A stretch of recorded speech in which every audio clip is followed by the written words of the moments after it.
else. Well, you can always walk down or take one of those scooters or yeah. Oh, we're in walking distance here, so Right. we're all good. So we mentioned distilleries. Now we're getting into breweries because that's one thing I love about Joy Wine and Spirits. It's kind of segue from this chili cook-off. They also do a beer club here, and we can talk about that later. But they do know their beer. And what breweries are going to be here? The breweries that we have that are going to be vendors, Crooked Stave will be here, Prost will be here, Lowdown is making a chili and serving a beer, Bear Brewing, one of my favorites down on South Broadway. Same. Stem Ciders, and then we also have, some out-of-state guys like Two Roads and Lagunitas are going to help out and pour.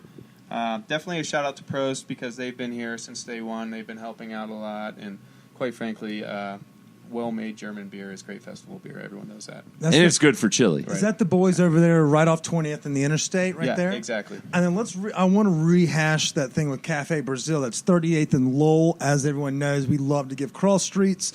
Like Carolyn said, they've been knocking the bottom out of it for 20-plus years. There's only one way a restaurant could stay, relevant and much less alive in this climate, and that's because they're serving dankness on the regular. So don't be shy to go hit them up, but definitely come down here and get a taste of that on the 21st. Tickets are at Joy's website. I'm going to have y'all re-say that again because I forgot what it is because I'm going to segue straight into booze. Visit joywineandspirits.com. Thank you so much. And we will get back to, I do want to talk a little bit about the Joy scene now. We kind of harped on it a little bit. Y'all are doing a tasting today on Wednesdays. It looks like it's a hip crowd that kind of comes through here and tastes these things. I'd love to kind of know a little bit about, y'all are aficionados. Y'all know the insides and the outs. I want to kind of know y'all's favorite places to drink, what y'all like to drink, what y'all enjoy after a long day of work. Where do I start? What's our drink of choice, Miss Carolyn, Mr. Nate? Well, for me, it depends on what I'm eating. For me, food and wine really go together. So if it's a cold night like it is tonight, I might have a little heartier wine. People always ask me if you were stranded on an island, what would be the one wine that you would bring? And that's always a question that people ask? All the time. I get that question, yeah. And frequently I will say sparkling or champagne, but I think my new favorite is probably white Burgundy. Or red Burgundy. It's really hard to narrow down when you have so many options around. But for me, it really depends on what I'm eating is what I'm going to be drinking. So are you only into wine, or do you like the beer that you guys have here? Well, I absolutely like the beer, but my focus has really been wine. There's so much to know, and I can only drink so much. And so if I have my choice, I generally drink wine. If I go out, a lot of times I'll have whatever fun cocktail because I'm too lazy to make all the syrups and the elixirs and the muddles and everything to go with it. So I love trying new cocktails when I go out. And then I think for me, I just love Saison because, I don't know, it's just something about it that I really like. And every time I have a cider, I'm like, wow, this is awesome. I love this. Why don't I drink this more often?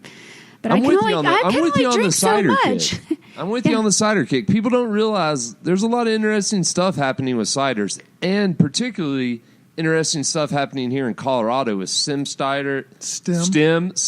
Nice. And I think it's like C Squared ciders or C Squared and Colorado Cider Company. Yeah, they're pretty adventurous and they're, I don't know, it's not your traditional like sweet hard cider that you're expecting. So maybe give that a shot and come down here and ask somebody about it. And I think what's really fun, especially in the summer, is all the different packaging that we have, all the different options in terms of packaging now. So you're getting a lot of really good stuff in a can or in a Tetra Pak or some other vessel than a bottle. And so especially in the summer, if you're camping or hiking or maybe if you're going up skiing or something like that and you don't want to lug a bottle around, there's some great ciders in a can. Now there's some great fun like rosé in a can. Shout out Any Day Rosé. Yeah, right. Those are friends that... Maybe not today because it's freezing today, but I don't know. There's so many choices out there. It's really hard to it's like, a kid in a candy store. Like, what am I going to have today? Or a kid in a pharmacy store. Yeah. What about you, Nate? What's your... Well, I consider myself fortunate to be in Colorado, where I consider it the best beer scene in the world. Agreed. Frankly, everyone wants to enter this market. Fuck They're a you, little bit Oregon. Intimidated by this market. Not only that, we are also we have north of 60 distilleries now in Colorado. So we're very fortunate in this market catering to small startups and stores being able to support those and neighborhoods being able to support those stores and everything like that. So I'm just like everyone else. I love the riding the bourbon train right now. That being said, I think some of the most unique spirits that I like to drink is mezcal. We carry over 30. I think you and Chris are about to become best friends because I'm going to pose him the question next. But thus far, y'all are best friends. And when it comes, I'm glad you mentioned ciders. We carry a ton of ciders. We just tasted 4 different ciders last week and sold out of a Swiss cider that's a little more than $30 a bottle, but drinks like a champagne. And just amazing product. Outside of that, as far as wine goes, I'm big into natural wine. I drink a lot of Cru Beaujolais, mainly because it's light, low in alcohol, and bright fruit and acid, and that's just refreshing on the palate. It's and that's been kind of something I've been geeking out on. Okay, so you mentioned low alcohol, so that's going to rule me out on that one. But I'm going to rotate this question around to Chris. Chris, we're sitting here at Joy Wine and Liquor. You facilitated this whole thing. This is one of your neighborhood jams. You've been in this neighborhood for near 8 fucking years or something like that. Why do you come to Joy? What are some of the beers that you can get here, or booze you can get here that you can't get other places? Or what is it that brings you back to Joy? Why our listeners should come try it out besides what they just said? I'm not trying to play kiss ass here. Kiss their ass, man. They just got us drunk. I know, right? I might as well. But honestly, what brings me to Joy Wine and Spirits is the fact that the staff is so knowledgeable.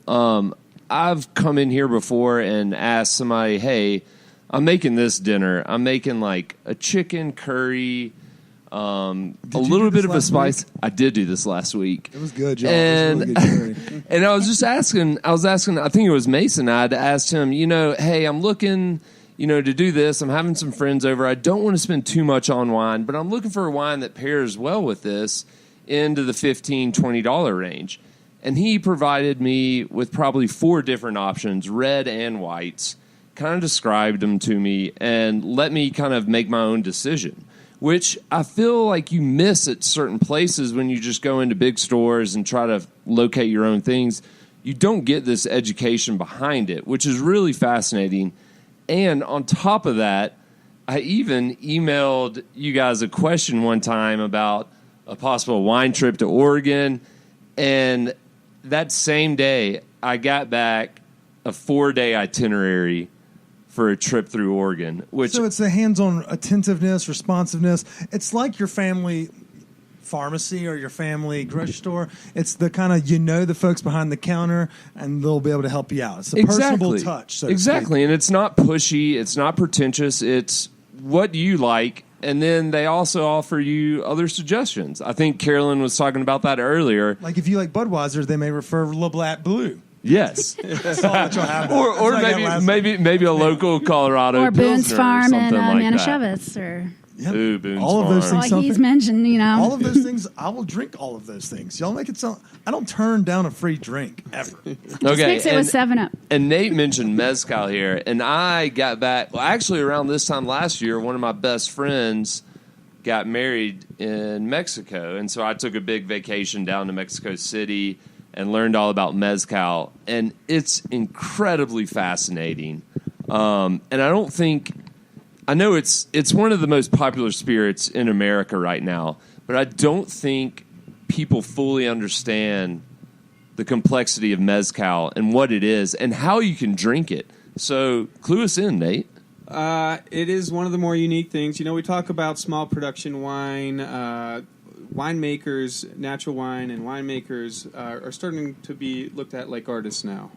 And you even have that with distillers. But when you look at mezcal and mezcaleros, you have some like Del Maguey kind of put it on the map and stuff, but they're single village. So they'll go into a village, they'll buy several different mezcaleros distilleries distillates and then blend it. But then you have guys, and Mezcal Vago might be one, where they just work with one guy who goes out, and some of these agaves, tequila's blue agave, and then mezcals are wild agaves. Some of them take 35 years to mature. So they go out into the desert and they chop down this wild agave. They bring it back. They have their own way of roasting it in the pits. They have their own ways of grinding it, and they have their own stills. You look at some. We have one that a hollow tree trunk is used as the still, and there's obviously a column on top of that and everything like that. And some are just clay pots, and they have their own unique way of making this. And often in wine, people talk about terroir. We mentioned that in the natural wine movement, where minimal intervention, where the climate and the land where the grapes are grown express themselves, and it's the winemaker's choice to just make sure that they don't interfere in that process before it gets to you, and so that's kind of what Mezcal's doing now, and it's super unique. And yes, it might be a little bit expensive, but when it takes 35 years, imagine waiting for a bunch of grapes to mature for 35 years. That's what you're getting. So it's very rare. It's very limited. Just as much love goes into it as some of the more expensive wines. You're basically drinking first growth Bordeaux from Mexico for a fraction of the cost. That's a very good way to put it, and that's what I learned about when I was down in Mexico City. I went to a how it's prepped and how it's and the fermented time or whatever the term would be, and the time that it takes. And I went to a mezcalera, not to get off on a tangent here, but I went to king of tangents. Please, I went to a little shop, and they had no bottles. They received their allotment just from farmers, and they poured me from different regions. Obviously Oaxaca is a big region for mezcal, but you could really taste the difference. Some of them were smokier than others. Some of them were a bit grassier. It's kind of like wine. So that's really unique in this aspect. And I feel like what I'm trying to get at here is that if you want to know about this stuff, come down and shop at Joy. Dude, how you brought that back was so beautiful. It was. I've been working on this. I've been reading on transitions. Know that we're only 27 episodes deep. That was a beautiful segue. You can go off on any tangent, just bring it back to Joy. Yeah, exactly. And well done. And on those lines, I'm proud of you today. And we were talking about kind of the educational knowledge that Joy Wine and Spirits does here. If you go to their website to purchase one of their tickets, look online at their wine and beer clubs. I'm a member of their beer club. Each month, I think it's somewhere between $30 and $35. But each month, around the 15th of the month, they will have a package ready for you. They send you an email that describes the beers and why they chose them. And they tell you a little bit about where it's from. And they actually have food pairings to go with it. So, do you guys want to tell us a little bit more about that for our listeners to maybe join? And it's not just beer. You'll have a wine club as well. So, for those that are on my side of the aisle, the red wine guys, they'll have the same thing. So, same process applies. Chris is our beer guy. Sam's our whiskey guy. So, we'll start with the wine. We have kind of the entry level, which is $25 a month. You get that value in 2 bottles of wine. A little bit of write-up about the wine. And then also when you sign up for the wine club, you get we have special pricing on certain bottles around the store. You just give your name, we put it under your account, and you'll get the discounted price on those bottles of wine. We also do a curated case club where you get to decide what you want to pay per bottle. So let's say you want $15 bottles, you want 4 of them, you want 2 red, 2 white, and you like Old World. We prompt you with a bunch of questions on the website. And then there's a little bit of interaction where after that month you can say, you know what, I like that Chardonnay, but maybe it was a little bit too rich. So next month we'll show you something a little bit different. And Mason is the one that handles all of that. And as far as beer goes, $35 a month, and you get that back in beer. You get unique beers, whether it's one-off crowlers from local breweries, or maybe it's some hard-to-get stuff like Tilkin Goose. You get first shot at a lot of, WeldWorks has been blowing up recently, and some one-off stuff from them, and Cerebral, and just a lot of... and sometimes we'll throw some classics, like, hey, don't forget about this. This is a classic saison from Belgium, and maybe we have so many breweries in Colorado we're